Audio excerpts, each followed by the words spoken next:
يبدأ الفيلم مع جيك بعد ما تحول لواحد من شعب النافي بشكل دائم، واللي استقر في البندورة وأنجب 3 أطفال من نيتيري، وهم لواك ونيتيام وتوك. وأول طفل ليه كانت فرحة كبيرة في كل القبيلة، وربطوه بحبل أيوة علشان في البندورة بيقولوا دايما إننا بنعيش جوه أيوة. ده غير إنه اتبنى طفلين، واحدة منهم بتكون مستنسخة من صديقته الميتة جريس، واسم الطفلة كيري، واللي فيها إثبات لنظرية جريس، واللي هي إن كل ما حياة شخص بتنتهي بتتولد حياة لشخص آخر، علشان الطاقة في البندورة مش بتنفى وبترجع تاني. وكيري دي أكتر شخصية غامضة في الفيلم، واللي ليها تواصل قوي مع الكوكب والمخلوقات اللي عايشة فيه. والطفل التاني بشري اسمه العنكبوت سكورو كواريتش، ابن العقيد كواريتش، واللي اتبناه جيك في الوقت اللي تم فيه ترحيل البشر عن البندورة. وفضل جيك وعيلته مبسوطين وعايشين في سلام، وبيعلمهم جيك ازاي يضربوا بالسهام وازاي يعملوا كل حاجة في البندورة، لغاية ما في ليلة كان قاعد نيتيري وجيك وشافوا نجم ساطع في السماء، فاتحطمت كل السعادة اللي هم كانوا فيها،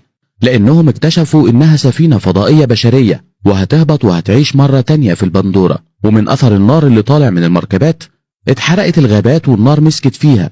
وخرجت من المركبات أعداد كبيرة من الإنسان الآلي اللي جواهم بشر بيسوقوهم، وعدد كبير من الجرارات الضخمة اللي بتحصد الأشجار، وفتح الروبوتات النار على أهل النافي، وبسببهم اتحرقت أشجار كتيرة ومات عدد كبير منهم. وما كانش في إيد نيتيري غير إنها تبكي وبيواسيها جيك، واللي كان